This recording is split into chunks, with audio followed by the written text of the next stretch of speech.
In the sprawling universe of Invincible, there's no shortage of strange worlds and absurdly powerful beings. Yet standing above them all is a single terrifying race, the Viltrumites. Hailing from the planet Viltrum, these superhuman warriors are bred for one thing: universal domination. Known galaxy-wide for their ruthless tactics and unmatched strength, it often takes just one Viltrumite to bring an entire civilization to its knees. Strength, pride, and conquest are the cornerstones of their society. But among this brutal and elite race, one name reigns supreme. One being who towers above the rest, whose power is so immense, it makes even other Viltrumites seem insignificant. That being is Grand Regent Thragg, and in this video, we're diving deep into what makes Thragg such a monstrous force in the Invincible saga. If you enjoy this kind of breakdown, don't forget to like the video and hit subscribe. It's something a bit new for the channel, so your feedback really helps. Now, let's get into it. Thragg isn't just another strong Viltrumite. He's the embodiment of their ideals. From birth, he was trained in every known combat style and raised with one singular goal: to become the most powerful Viltrumite in history. Think of him as the Broly of this universe, but instead of being rejected, he was embraced and elevated. After the Viltrumite Civil War, Thragg emerged victorious and was appointed Grand Regent.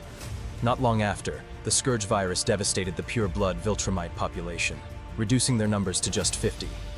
This event only hardened Thragg's resolve to expand the Empire at all costs. When Conquest, another incredibly powerful Viltrumite, failed to subdue Earth and was ultimately defeated by Mark, Thragg knew it was time to step in himself. From that moment on, Thragg becomes a relentless nightmare for Mark and his allies. Thragg's raw physical power is one of the most absurd aspects of his character. Take, for example, the moment when Mark, fresh off his win against Conquest, dares to face Thragg and gets swatted into orbit with a single motion. Later in that same confrontation, Thragg effortlessly holds both Mark and Nolan by the throat and thrashes them before ending the fight. Not because he was in danger, but because he didn't feel like wiping out more of his own kind. That's the kind of arrogance Thragg can afford, because he really is that far above everyone else. As the story progresses, Thragg beating down Mark becomes a bit of a recurring joke.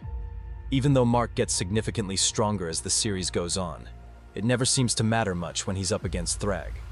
The best showcase of Thragg's might is his legendary battle with Battle Beast. While this fight arguably shines more light on how powerful Battle Beast is, it also reaffirms that Thragg is in a class of his own. The fact that nobody even attempts to intervene speaks volumes. They all knew interfering would do more harm than good. It's a classic storytelling move. When two titans collide, everyone else just stays out of the way. Need more proof? In the final chapters, Thragg literally uses his own children as living weapons, throwing them at Mark so hard they explode on impact. That's how strong he is. And to put things into perspective, Mark and two other Viltrumites destroy an entire planet, Viltrum, after Season 3. And that's while Mark is still holding back. Mark tends to limit his power, yet still manages to demolish cities during fights. By the time we reach the final arc, Thragg is operating on a level far beyond this version of Mark. So imagine what he could do if he unleashed his full strength.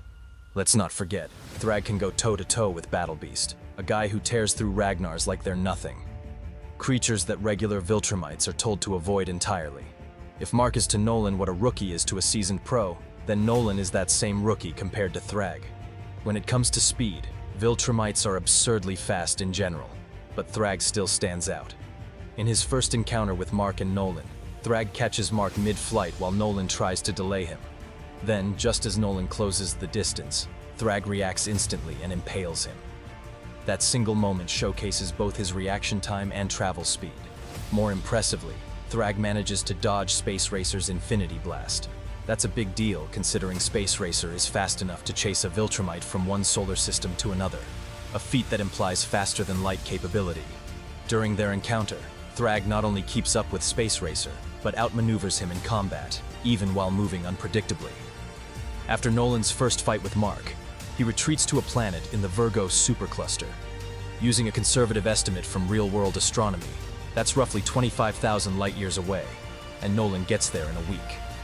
If Thragg can match or surpass both Nolan and Mark in speed, then it's fair to say he's well beyond light speed.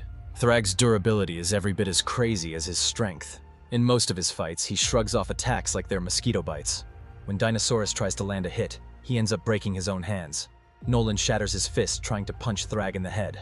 And Mark? He gets tossed aside like a fly. Thragg doesn't appear to take real damage unless it's plot critical. The only time he gets seriously hurt is near the end of the series, and it takes throwing him into the sun to do it. Even in his brutal fight with Battle Beast, a battle that spans days, Thragg endures blow after blow. His stamina and durability match his strength.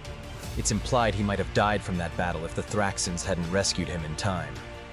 Given that some Viltrumites can survive planet-level destruction and Thragg dwarfs them in every stat, it's safe to assume his durability is at least that high, likely far beyond. While he's not the biggest genius in the Invincible universe, that title belongs to characters like Robot or Angstrom Levy. Thragg is still incredibly smart. He's ruled an empire, led galactic conquests, and always seems 5 steps ahead. When he's exiled, the first thing he does is find the Thraxans, breed a new hybrid army, and jump right back into planning war. He knows their accelerated aging will make them battle-ready fast.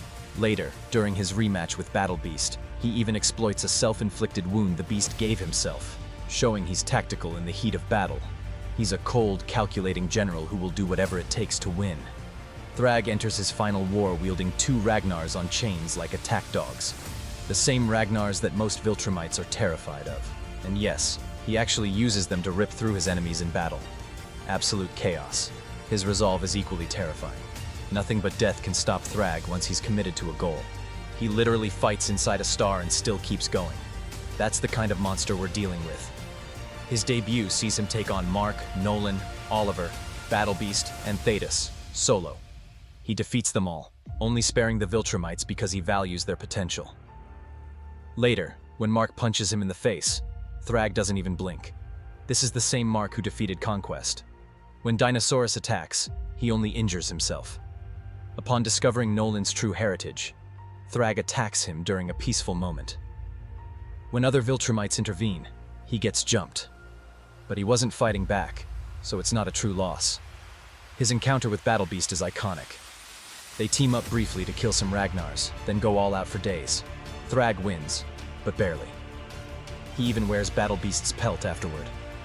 Years later, Thragg hunts down Mark's family, kills Oliver with a single strike, and rips Mark in half in one of their encounters. In the final showdown, Nolan tries to take him on, and fails miserably. His punches do nothing. Mark joins in, and also gets wrecked. It all ends with Mark dragging Thragg into the sun, where they battle to the death. Mark survives, barely, thanks to help from Robot and Eve. Thragg may not be the final villain in Invincible, but in many ways, he feels like the ultimate threat. He's a force of nature, a living apocalypse, and arguably the most terrifying presence in the entire series. While he might eventually be surpassed by 2 characters post-500-year time skip, for the majority of the story, he's the top dog. Thanks for watching. If you made it this far, you're a real one. Let me know what you think in the comments, and don't forget to like and subscribe. I'll catch you in the next video.